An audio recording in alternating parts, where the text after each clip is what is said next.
Welcome to BizDoors, the podcast where we unlock real stories behind the boldest business minds. I am your host Shalini with the next episode of BizDoors. Through this podcast, we open the doors to conversations with founders, innovators, and leaders who have dared to dream, build, and disrupt. Today, we are staring into the fast lane of India's mobility revolution with Rahm Shastry, CEO of DriveU. From making chauffeur services accessible at the tap of a button to navigating customer trust, competition, and the future of urban transport, this is a candid journey into building a business that touches the everyday life of millions. So let's hit the road and open BizDoors to yet another inspiring journey.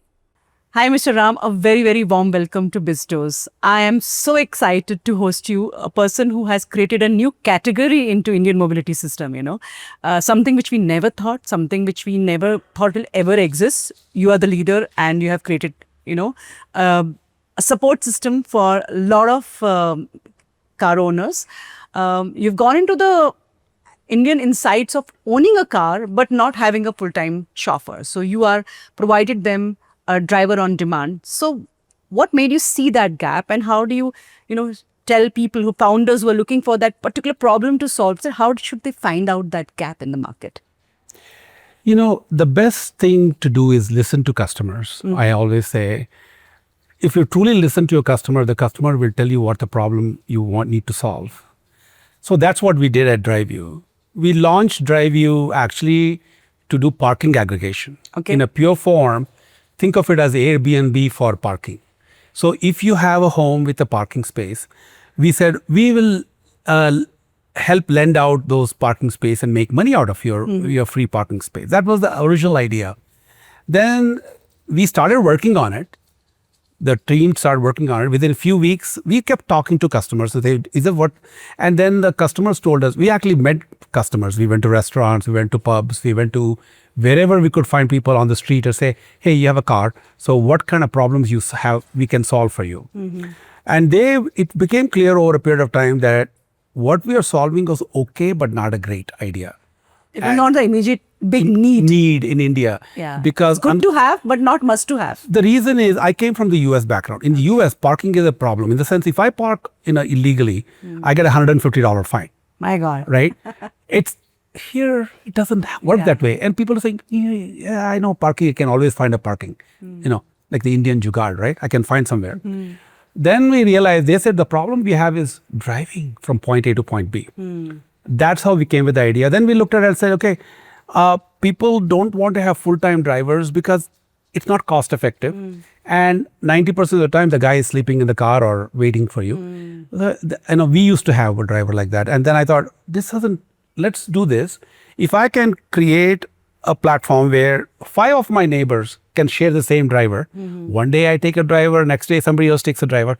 That's the genesis of DriveU. That's how it started. Right. Okay. And how many drivers you have on platform now? We have over 1 lakh drivers background verified on the platform. In a given month, around 15 to 20,000 drivers are active. When I say active, they have done at least one trip. Okay. So, initially, when you thought about DriveU, something, as I said, we never thought that there will be a need of actually hiring a driver. Same when you gave this, talked about this idea to your friends, to your colleagues in your circle. What was the reaction? So variation, right? My friends, obviously, I came from Silicon Valley. Directly, I planted myself in Bangalore. My friends thought it was a cool idea. And even though there was nothing like that in the US, and they always said, I would love to have a driver, but I can't afford it in America. Then, so that was my friend's reaction. Then when I went to talk to investors with money, they said, people are not going to own cars in the future. They'll all use cabs or they'll use metro, which is reasonable to assume back in 2015. But our thinking was, as people move to middle class and upper middle class, I have seen friends themselves, they get married and they have a kid. They're not going to go on a two-wheeler. They'll get a car. Okay. Then they have a car, and we have a joint family system in India still, for most part. You have parents who cannot drive, or wife or mother who don't want to drive. and in between, right? So we said, what if we can provide them a service where when they need a driver, they can get it. When they don't need it, they don't have to get it. So That's how it started. That's how. So everybody was like, when was your first customer acquisition? Like when First day, actually. First day? First day. Here. And how many drivers were there when you started initially? 50. I'll tell you what we did. Yeah. This is an interesting story. We came with this idea April 1st of 2015. So I gave the team, by the way, most of our team came from Taxi for Sure. They knew how to build a technology. They knew how to do the operations and marketing. We have a great team, about 10 people we hired upfront. And we said, let's go do this. And I had given the team, hey, let's launch 90 days. I want us to come out with a product at 90 days. Get a basic product at 90 days. So I figured July 1st. Okay. To be honest with you, I didn't think they will do it in 90 days. That was just a push. Okay. Okay. I couldn't believe our team actually launched on June 29th. Okay. Wow. You have a great team. Yeah, we have an awesome team. I'm telling you. And we launched on June 29th. And what we had done by then was we had gone to pubs. First thing we looked at was, first customer was a pub. I can understand. Right. I've used your guys' DriveU. Right. Yeah. And for the that first day we had 2 trips. We were so excited. Hey, we got 2 people use our service. So that's how we started. Okay. So moving from US to India and, out there, I think you had launched many tech companies, exited and moved to India, launched your startup. It's a huge difference in the ecosystem, right? From policies to investing to consumer behavior. So what was the major mind shift that you had to adapt to? And now if the founders want to come back to India and launch, what is the main 2-3 learnings that you want to share with them? Yeah, I mean, fundamentally, we are all the same kind of people. Okay. Whether you're solving a problem in the US or India or elsewhere, you have to solve a real problem. Don't just imagine an idea that somebody will come and do it. So most important is to figure out who is your customer. Number 1. Number 2, find out, are they willing to pay for what you're solving more than the cost, your cost. That is the big issue. For example, if it costs me 400 rupees, I have to charge more than 400 rupees to keep the company lights on, right? At some point, the investors will go away. So figure out a model where people are willing to pay more than what it costs you to deliver that service or a product. Second thing. And third thing is do a market research. We talked about, go talk to customers, potential customers and say, if I have this, would you buy it? It's not a guarantee, but then you aggregate the sentiments and say, okay, this makes sense. So like I said, we went to parking aggregation. It didn't make sense. After 3-4 weeks, we said, this is not something that we can do now. Let's not do it. And we switched. I'm so glad we did it. So the other thing I can tell the founder is be open to ideas, new ideas. And don't always close yourself and say, this is what I'm going to build. Because you may pivot. Yeah. Sometimes you pivot more than once. And those who pivot survive. That's true. We did the same thing in COVID time. Correct. We pivoted during COVID. We had to. And we came back again. So, that's what I agree with you on those points, but my initial, my question stays the same. You're shifting from US ecosystem to Indian ecosystem. Right. There has to be, there is a huge change from the way you get approvals to you get how consumers behave, from the people, how you recruit people, what is the kind of thing. So what is that mind shift in the work culture, in the consumer behavior, in the policies? What they should actually think before they move in and say, okay, I'm going to launch I have a great idea, I'm going to launch in India. But there must be some things that you want to share with them that these are something, be careful about, I'll be ready to. What is that? So be flexible. Okay. In the sense, don't expect the same thing that can happen in the US will happen here. Okay. Because we are, because I don't want to come with a preconceived notion and say, well, it didn't work, it should work that way here also. Okay, it doesn't work. Adapt. Make sure you can adapt to changes. Make sure to adapt to the policy issues. We had the same thing. We had some policy issues. I can talk about that. Maybe it's a little bit gory detail, but we had to adapt to that too. I'll give you a quick example. When we launched, there are a lot of driver service before us. There are a lot of mom and pop not aggregated like us, not a structured one. not a structured tech way. Remote of references Right. and asking. They were all cash business. Okay, they never paid taxes. Okay, it's a cash business. So you get a driver, I'll pay 400 rupees. But we were starting a company where we needed to adapt, and we at that time we didn't have GST in 2015, but we had to pay 12% or something or 30%. Then the GST came, it was 18%. 18%. So if I have, so I'm already 18% under water because you are not, so I have to absorb that 18%, right? Correct. So we chose not to go with the cash only model. We said, no, we're going to go with the new India, where it'll be all online payment. Everything is accounted for, and we pay tax on it. We are probably very few of in this space we pay tax every month. We pay a lot of tax to GST. I'm surprised using very few means like A lot of the mobility because you're not mom and okay. You're a mom and pop. There is no cash, all cash. There is on piece of paper they won't show you anything that how much is their turnover. They won't show. We pay tax on the turnover, right? And that is a big difference, right? We could have done, everybody's doing cash only. No, we said, no, we're not going to do that. We're going to do, everything is accounted for. And that has actually been great for us. It has also, another second layer. So what we did was, so I'll give you an example. Let's say it charges 500 rupees to you. 400 goes to driver, 80-20 model. 100 comes to us. The driver portion, we had to pay tax before. Okay. Also 18% on it.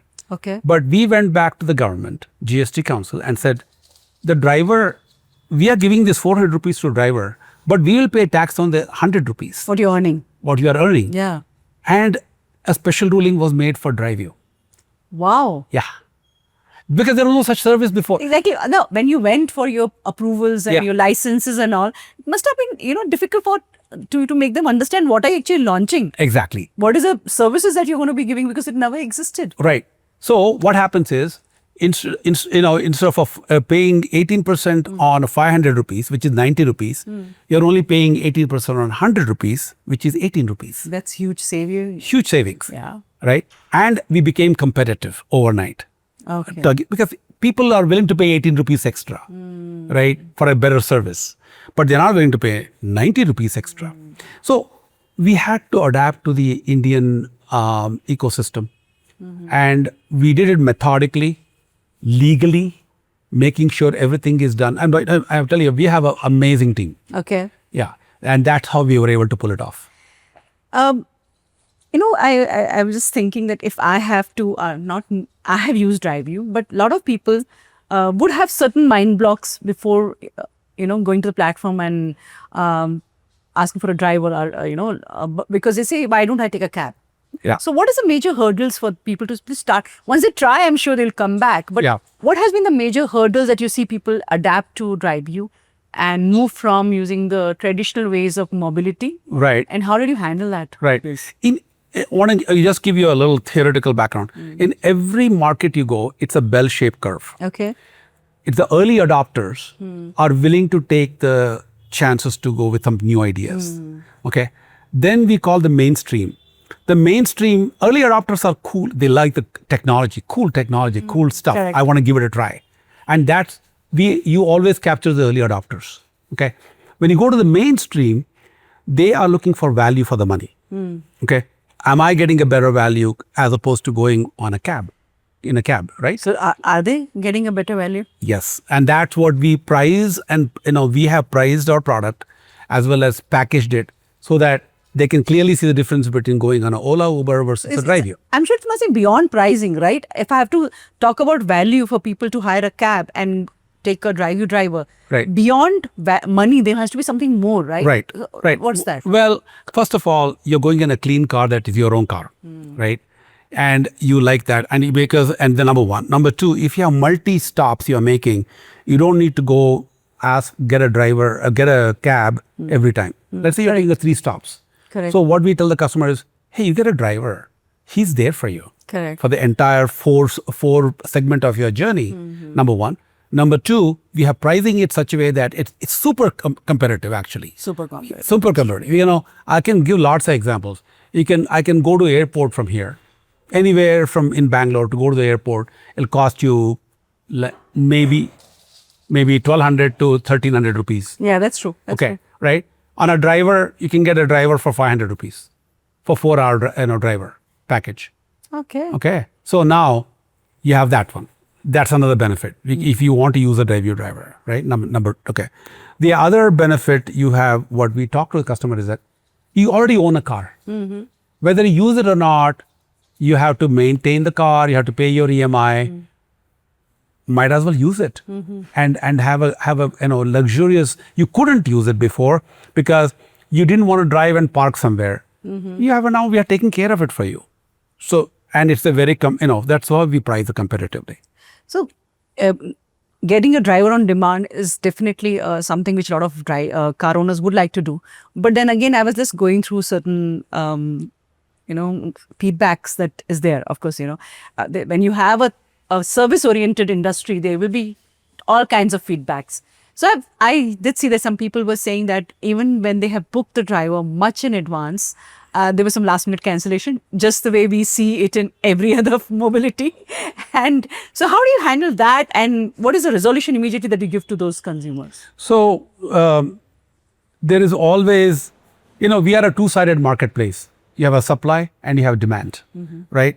If the demand goes beyond the supply we have, then you have a problem because you don't have enough supply to take care of your demand. Not enough drivers to take care of the consumer. Right. If we increase supply too much and the demand is less, then the drivers will be not happy because they're not getting enough booking because they need to make a living themselves. So it's a delicate balance between supply and demand. What we do is we constantly look at our model and say, okay, let's say Indiranagar, we have more drivers we need than we recruit drivers in that area, number one. Number two, we encourage our drivers to go in that direction, number two. So we do all these things, but we are not perfect. Our demand has outstripped our supply many times, many places, which is good news and bad news. The bad news is what you said, customers are unhappy. What we have been doing now is we are increasing our supply, and not only the supply, just quality of supply. Okay. The supply, we have a supply where only 30% of our drivers are full-time drivers, means they work every day or 26 days in a month for 10 to 12 hours a day. And they are like only for DriveU. Only for DriveU. They depend on DriveU to make their earning. And then the 70% are actually, they are like freelancers, like a student in the evening will make extra money. It could be a business guy, he shuts a shop. It could be a school bus driver, after work he will do. So they are part-timers. So we are looking at the combination of full-timers versus part-timers, and we try to match it so that it matches to the demand in any location. But that's the solution that you're working on now. Immediately for a consumer whose driver has cancelled, what is that people do? Right. First of all, the drivers, we look at why they cancel it. Okay. Right. Sometimes it's because they have a transportation issue. They not get reach there. the particular location. Right. Okay. Half of our drivers use a two-wheeler. They'll drive and come to your location, drive your car. The other half use public transport. So sometimes there is a problem with the public transport. They can't get there. That's one thing we are trying to solve we are trying to solve that by, we have e-bikes. We have actually tied up with an e-bike. the rider can come. If he doesn't have a bike, he can rent a e-bike from DriveU and come to your place. You have e-bikes. We just started, launched. We are actually evaluating right now. We are bringing it up. Okay. Yeah. Because that's the next segment you people are going into. Okay. Yeah. Because the e-bikes they are reasonably cost effective for the drivers to rent from us, and especially, by the way, night time, what happens is, especially after party drops, the party is usually in the central business district. Correct. And your home is in the outskirts. At 1 o'clock in the morning, how can he come back? Right? So we have foldable e-bikes that sits in your dicky. Wow. Yes. And that's what we are actually evaluating right now. Awesome. Yeah. And that's one way of solving the problem. Now, immediate problem, what we try to do is, if we have enough time, we will try to reassign a driver and we get there. Some days are hard. Like I told you, Saturdays are very tough for us. Tough. Very tough. The demand outstrips the supply. Other days may be better. Evenings are sometimes in the Saturday evening is very tough. But we have a lot of drivers also know it is a lot of demand for them on Saturdays. They come online. So it's a very delicate balance. Very delicate balance. I can understand. And my feeling is in the last 6 months it has improved tremendously. If any of your audience have been disappointed with DriveU, I would ask him to try it again. I'll guarantee you will get you a driver. Thanks for that. So, you just said that your highest demand is Friday evening and Saturday evening. That means they're party goers. Yes. Okay. So it's a very delicate thing to handle somebody who is actually just partied, is had a good alcohol consumption. And how do you train drivers to handle a particular tricky situation like these when they have with their driving the passenger who's a little high or not in the rate? How do you handle those particular situations? When we onboard a driver, they go through a process of a very rigorous process of training them. As part of training, we train them on etiquette. Okay. How do you behave with customer? If they are an older customer, pick up their bags. Okay. Don't let them pick it up. If they are a little bit inebriated as after party, so figure out how to get them home safely. That's because we are in a trust business. Correct. I was just about to ask you that. Right. We are not a driver service. We are a trust business. Absolutely. And the more trust we have with our customer, the more better it is for all of us. Yes. Right. And we train our drivers to learn different ways to handle customer. Some customers are irate, then say keep quiet. Okay. Some customers will get upset at the cost or whatever. It's okay, we'll handle it. So we have a 24/7 team. So do you have an emergency number they can call? There's a SOS and a number they can call, text, and we are operating 24/7 in the company. You did say just now mention that you're in the business of trust, which is so true. Somebody is going to trust their car to you, something which they bought with a lot of love, putting in money. They're going to trust their family to you, and might be themselves when they're so.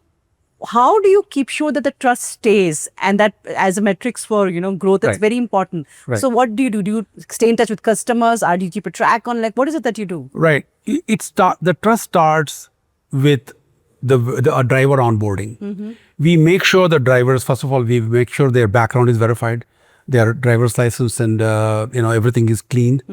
And once we do a third-party background check on these drivers to make sure there are no criminal records on them. Okay. And then after that, they come to the office for a face-to-face interview. Then they bring their documents and we get them to make sure that everything is good. Then we know that. Then we say to them, okay, now we do a test drive. Okay. They have to know how to drive. We have a car in every office. So do they know all kinds of cars to drive? Well, we have usually stick shift and automatic. We have both. We train them. But there are drivers who have done like SUVs and bigger cars. So they know how to drive EVs, then how to drive automatics everything, right? We tell them how, and there are obvious limitations because cars are changing. But then they they will check them on training. About 60-70% of them pass the test drive training. Then otherwise they'll fail. They'll come back again in a couple of weeks. So they come back and kind of thing. Once they are done, we put them on the platform. We train them at that time. We train them on the etiquette. We train them on the app, how to use it, all that stuff. And then they come on board. Now, when they come on board, you take a booking for you. Okay. How do you build trust again? We build trust on, by the way, we don't have any surge pricing. Okay. Okay. It means what you see is what you get. You will know upfront what the cost is. Anytime during the day, we don't change the price. It doesn't change? It doesn't change. It changes in other platforms so much? We have had a lot of people asking for such price. I mean, obviously we could do that, but we don't. I'm a big believer in saying, I like to know what my price is going to be. Correct. Okay, that's one thing from a customer side. Second thing is when you book a driver, we need to make sure we have a driver assigned to you and he comes on time. And the driver usually what happens is when he accepts the booking, what we do is we have him take a picture of himself. Okay. That gets automatically compared against his profile picture. Oh, is it right? Same person or not? Same person or not. I have seen in Uber, Ola, it's not the same person. It has happened with me. I was like, this is not the car I had booked. Correct. No, I have multiple cars. But how do I know I'm How sick? do I know? Exactly. Because I will share the trip details to somebody, but it has a different card number and you have a different card number. Correct. Correct. So the driver has to take a profile picture, and you as a customer gets to see the profile picture and say, okay, here's the driver.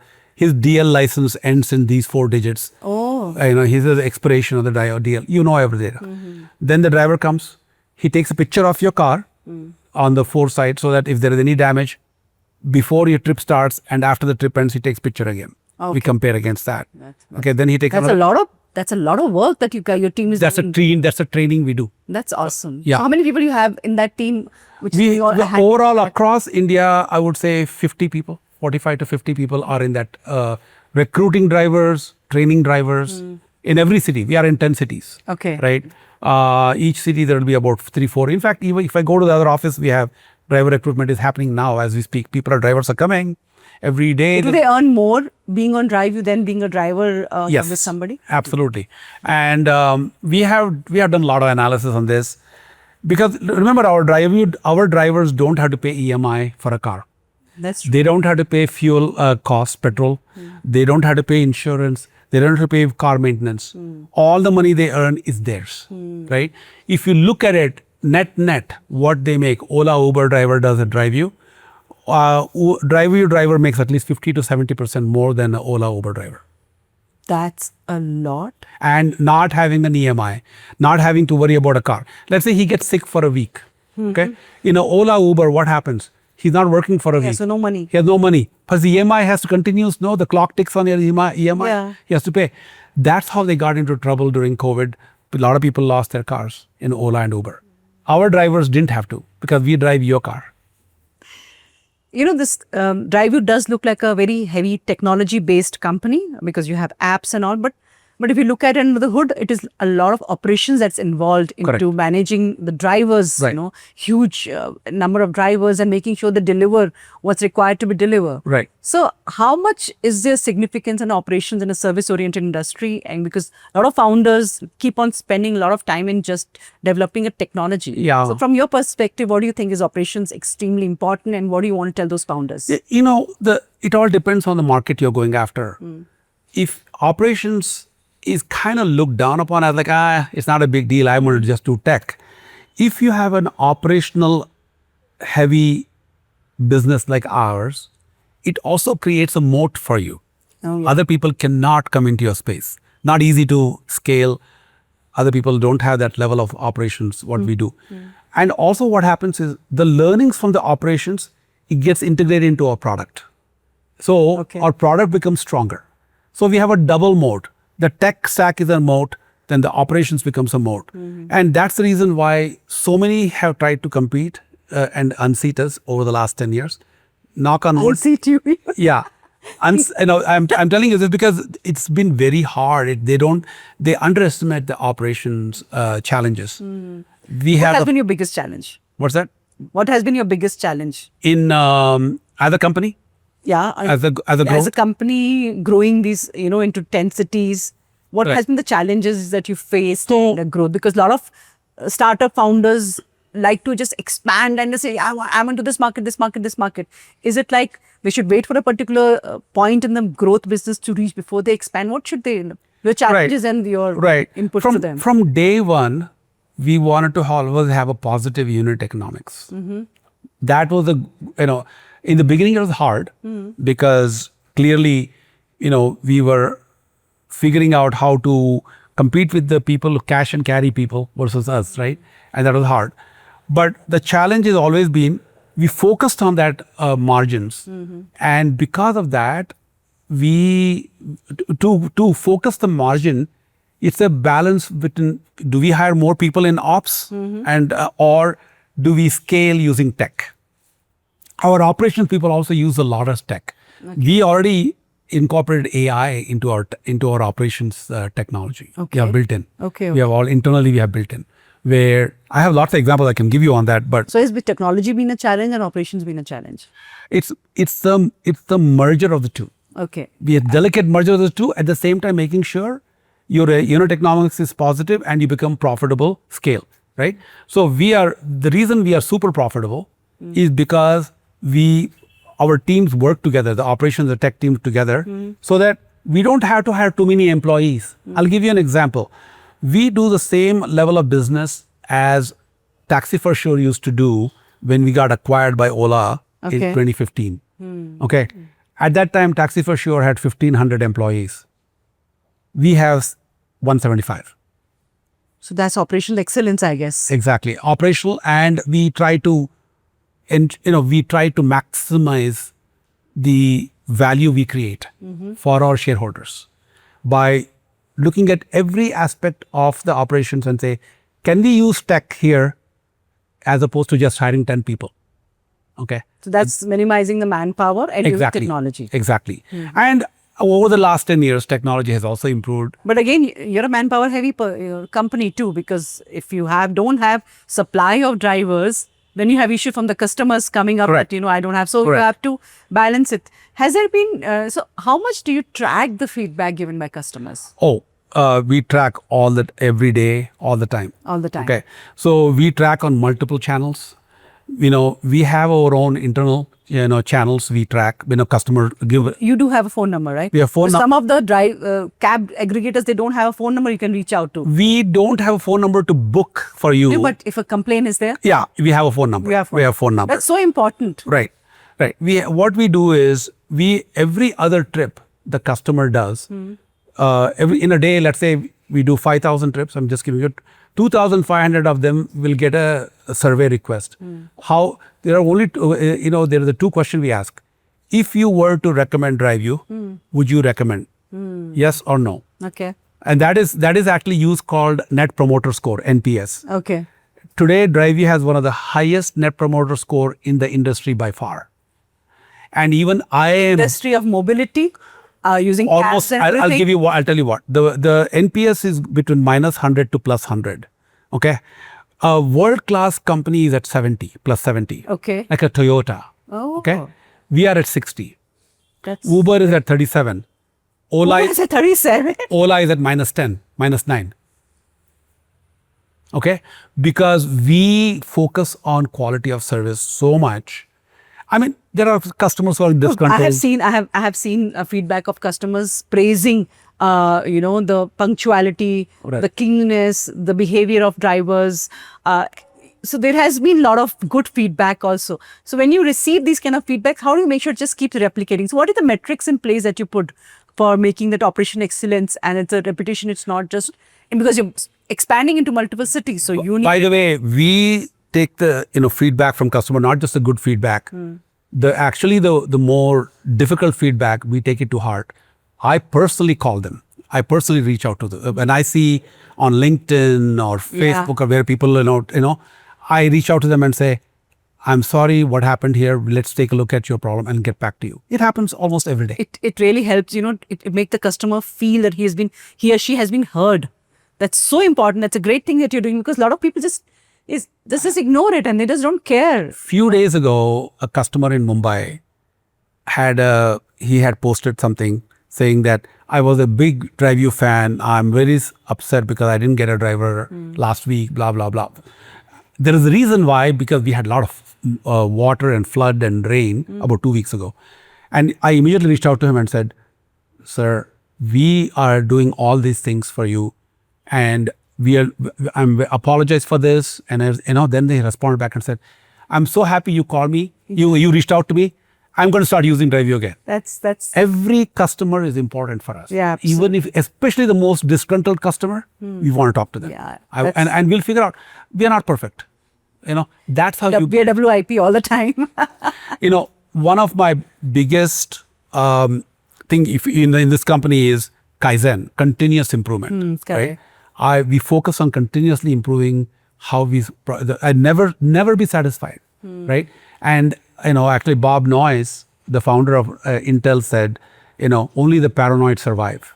In a way, he said that only the okay. So as far as I'm concerned, you have. But you're not surviving; you're growing. But he was saying, don't be paranoid. So you're always looking at, they lost their. Unfortunately, that's why Intel is behind other companies now. But that's the way the founder should be, in my opinion. If you're a founder, take to heart. Don't tell the customer is disgruntled or something. Take it to the heart. Because some founders are so married to the idea of their product and services, and they are so blind to, they're wearing blinkers like this. They say that I am good, I know what I'm delivering, I know what I haven't. They just don't look at customers' feedback. I mean, the thing is, customer, that's what I'm saying. Truly listen to the customer. Just don't hear. Oh yeah, I hear you is not good enough. Listen, and come back to your team and say, how can we solve this problem? And by the way, we are never perfect. We'll never be perfect. So how are the customers in US different from customers in India? Are we more adaptable? Do we have more patience? Are we more cost conscious? So what is the difference between those? I think customers are the same everywhere, but I think in Indian customers, they can be tough. They can be tough? Indian customers are tougher. Because they especially when, like I told you, from an early adopter, when you go to mainstream, mainstream is looking for value for their money, right? And a lot of times you have to say, you bend and you figure out, okay, we will do our best to solve your problem, sir, and explain to them why you had this problem, right? Because there was floods, there was no water, the driver couldn't get there on time, whatever, okay? But communicate. Tell them. But if you tell them, people will come back to you. In my opinion, 99% of the people will say, I'll give it a try. So, yeah. So you think the customers in India are more loyal once they get the trust into a particular system? Yes. They are? They are very, they are loyal. Brand loyal. They'll give you a chance in case. They'll give you a chance. Right. They'll give you another chance, especially if you are humble and tell them, we are doing our best, we are sorry. Okay. Awesome. Yeah. But you cannot just be saying, oh, well, I'm not going to talk to you. Oh, okay, there are other. Do you have women drivers? Unfortunately, no. No? No. We have tried multiple ways. The challenge with women drivers, we really want to get women drivers. There are two things. One is safety of women, of the drivers themselves, and the density of women drivers I need to have. So, for example, you are in Yelahanka and I need to have women drivers there to drive. Let's say you have you want to have your kids to be driven by a woman driver to school.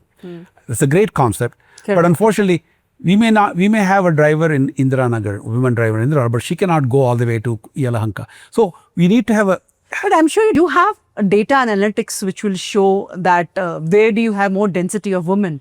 Where you have been getting requests from women for a driver. Doesn't that help you to understand this is the more density that I should have women drivers? In our database, we don't actually ask people whether there's a female or a male. Oh, so is it identity protected when a person is? Yeah, we don't, because some people don't like that. Why are you asking me all these questions? We try to infer from the names. We don't ask their age. But Indian names are pretty women, right? Women's name is very few are. Yeah. That's, we can. Yeah. I mean, there is no question. But I'm just telling you, we don't ask, because also what happens, a driver is a family, source. It could be I can be driving my father, the driver can be driving my father versus, my wife, right? So we will, to answer your question, come back to, we are very interested in women drivers. Yes. We have talked to many women driver companies. We just haven't been, in fact, we are trying, but we haven't been able to do it. But at someday I think there's a big segment. I agree. That's and because women drive, especially late nights, they feel comfortable and safe with the. But the problem is, late night, we need to make sure that your women drivers are safe. And make sure that we don't have a male customer. Right. So, these are challenges of these kind of aggregation where we don't know who is who across India, right? And how do we make sure it's done correctly? That's the thing. So I had asked you earlier, I'm going to repeat it. When should a service-oriented, especially startup, expand to other cities and geography? What is that signal that they get? Okay, now I'm ready. I should expand and go to geographies. And Right. So there are two theories. One theory that a lot of VCs told me was, focus in one city and make it completely profitable before you enter another city, right? We started in Bangalore. They said, just stay in Bangalore for a while and become profitable.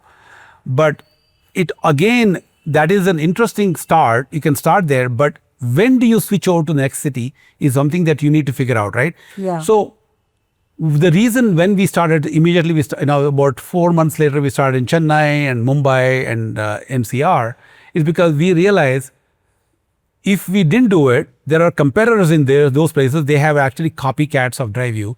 They were launching already in those cities. Oh, so you have local players. Yes. And also new age startups looking at ours, they wanted to start again. Correct. There are lots of entrepreneurs in India, right? Yeah. They'll say, yeah, DriveU is doing this in Bangalore. We will do it in NCR. So what we did was we launched in every city. Okay. To squash them. Okay. I mean. So that means, service-oriented, whatever, a startup, when they've grown to a certain level and they want to establish themselves in another city, even if there's a local player, make sure you replicate everything that's going right in the first place and go. Exactly. To the other one. Right. And otherwise, dominate it. if the other guys already become stronger, yeah, then you will not have a place to go. Or it'll be harder to compete, right? Yeah. So what happened, because we were so nimble and went in other cities, we actually acquired those companies.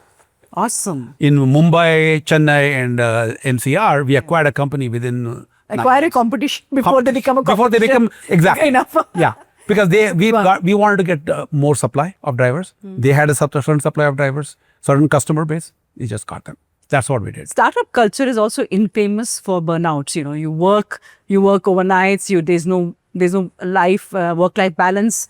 And you have hire and fire kind of a policies and all that. So how have you been able to differentiate yourself? Because I feel a lot of warmth in the way you handle your team. So what is it made you have a different perspective? Or do you have a different perspective? Yeah, I do. I came back to India after 35 years in the US. Mm-hmm. And there was a reason why I came back. I wanted to give back to my country, something, right? And to build something out of scratch and employ a lot of people. Okay, not just employees, but also give driver partners to make living. And that was my overarching goal, right? So how do we do this in a proper way? Is there are challenges, but I just focused on it and said this is what we have to do. And how do we do this? Especially given that the market was, the venture capital market was saying, yeah, this is not a great market. You're not going to be successful. I wanted to be on our own. So we focused on becoming profitable. And we have been profitable for the last 2 years. So we don't have to depend on venture capital money because we have money in the bank. We are generating profit every month, every month and every quarter. So that's one way of, being able to say, we know what we're doing and I don't need somebody else to tell us what to do. Okay. So if I understand, if you have somebody else to tell you what you do, that is where the culture gets affected. Exactly. Then they will, let's say we have one bad quarter. They'll come and say, you have to cut cost. Why don't you cut your, by 10 people, 20 people? It's all about money, right? We didn't have to do that. The only time we laid off was during COVID, which was, we had zero business. Absolutely. And by the way, I'm so proud to say, most of the people we laid off, we told them, as soon as we start hiring, you will be the fun. Most of them have come back.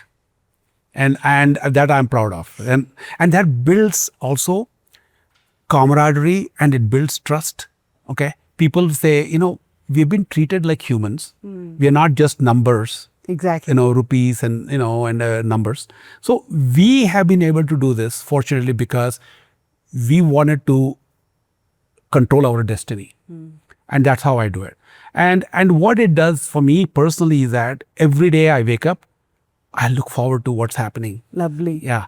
And you're telling burnout, right? Yeah. At this stage in my life, I said I have a long path, what I want to get for India and what I want to do. For India. Right? For India, right? We have over 1 lakh driver partners on the platform today. We are not, it's not enough. We need to do more. Correct. Okay. And they can come and earn good living. Okay. Our driver partners can make 30, 40, 50, 60, 70,000 rupees a month. Wow. Yes. That's good amount of money. Yeah. And what does it do? What it does is when then it builds quality of drivers. Other people say, hey, I can make 40, 50,000 on DriveU platform. So we have educated people there are People with PhDs who DriveU because they didn't have in between jobs. Okay, I had a movie director who drove me. Wow.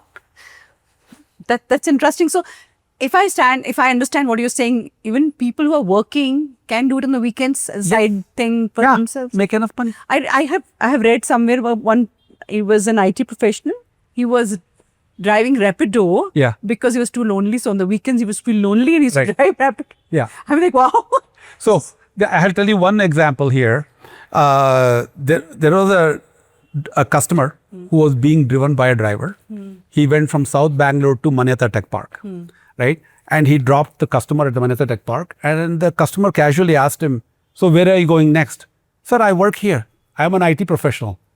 And it's called, the customer said, "This guy is so smart. He got a free ride and he made money." And by the way, they tweeted. The customer tweeted this. Customer tweeted this and saying, this is how it works. Yeah. The customer, the driver was actually an IT professional. He drove in the morning, one trip, all the way to Manyata Tech Park. So can the driver see the location they're supposed to take? They can't, right? You can. They can. From where to pick up, they can. But where to drive also, they can. Yeah. Okay. I want to go from point A to point B. Then the driver knows, okay, I need to go to 11 kilometers. And we paid based on distance and time and everything. So they know.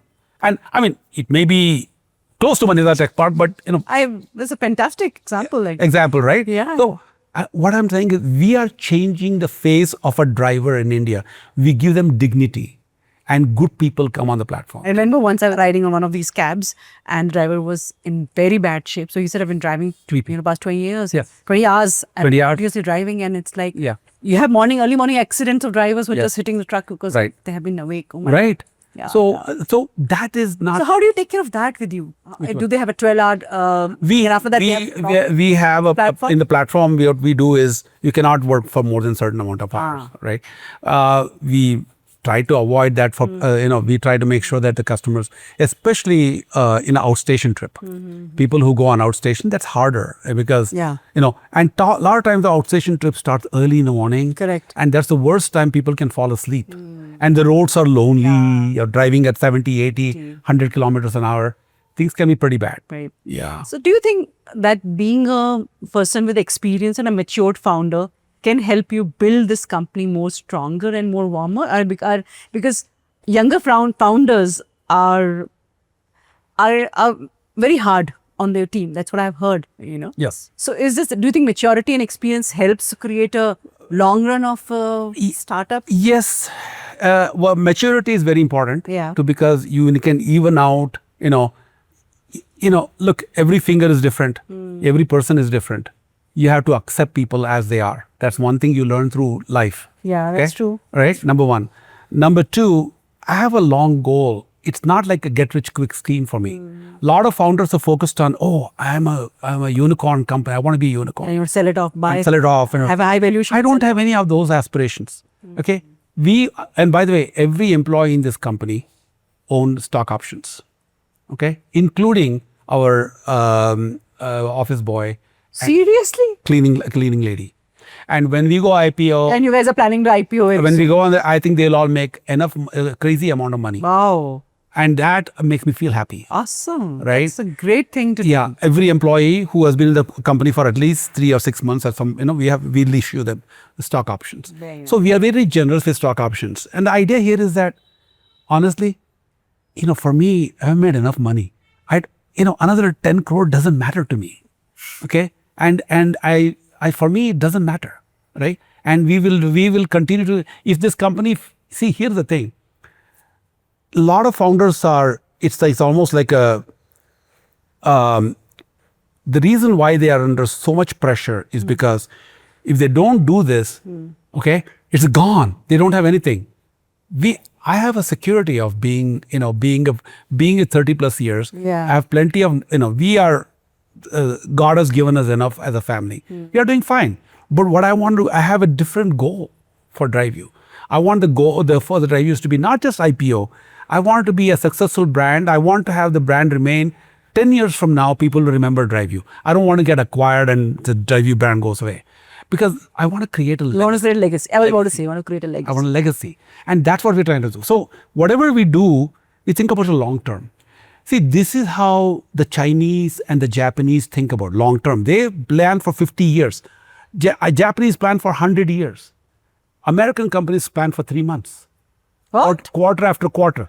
They will, okay, if they don't make enough money, then the Wall Street will tell them, you got to cut cost, So you look for the longer haul. I think being an Indian also, we have been told to, keep planning for the long Right. term and have a long sight of Right. Thank God, it was serendipitous that I didn't get crazy investors on the platform. Okay. I mean, for the company. Most of them understand what we are trying to do for the betterment of drivers. What we are trying to do. So our investors are actually very, encouraging and support us. The whole conversation, it looks like everything has been done in the right way, taking the right steps at the right time. But must have been something as a founder which you feel you could have done it differently, didn't go the right way. So what has been that I mean, personally or for the drive you're talking about? for DriveU as a founder? As a founder, you were with earlier also in other companies that you have launched. As a founder's journey, what Right. do you think you could have done differently? Or at DriveU or at the founder's journey, if you look at founder's journey, there are a lot of learnings for me. Okay. I learned over the years, right? In the beginning, when I started my companies, I was always worried about what other people think of what I do, what other people think, I was too focused on what other people think. I don't think about it. I just focus on what needs to be What done. do you want? What do we need to be done? Okay. And that's what I focused at DriveU. I'm singularly focused on what is the right thing we are doing, what we are doing. And, we have built a brand we had a huge setback during COVID. Okay. I wasn't sure if we will survive COVID, right? Because we went to zero business. Yeah. And amazingly, our team is just resilient. And we came through. We came with different As important as a founder is the team. team. Yes. Yes? Yes. So you should nurture the team, not just hire and fire, keep them. Correct. Then only your company will grow. And they will say, okay, I can trust this Yes. company. I can trust this management. They're not going to fire me for just one thing. We want people to, feel this. Every day when people come here, I say the reason they come here is because they have a choice. They came to DriveU. They could have gone to some other company down the road. At the end of the day, in the evening, I tell people, thank you for coming to work today. I say that because I really mean it. Because they Fantastic. could have been something else. I hope all the founders who are watching this podcast can learn that culture and how you treat your employees is as important as the product and the growth of the company. Yes. I'm coming to the last question before we go to the rapid fire. Okay. What's the story about the dogs? You have such cute ones roaming around here. Please tell me, how are they part of DriveU? They are all integral to DriveU. We have had, I would say, in this office, 13, 14 dogs over the last 10 years. Wow. We have rescued many of them. And many of them, they take them home. And this is our latest rescue, Ruby. And it's, they come, one of the things, again, it comes back to, we are a big dog lover, right? We love dogs. We love animals. I love animals. And dogs are obviously, in my own family, with my 3 kids, we have over 10 dogs in our family. Most of them are adopted. Okay, rescue. Wow. Okay, I would say 9 of them are rescue. Okay, so we are a big dog-loving family. Now, it is an interesting thing. Again, it comes back to, I don't need to ask anybody's permission what we do in the company, right? So we said we're gonna have dogs.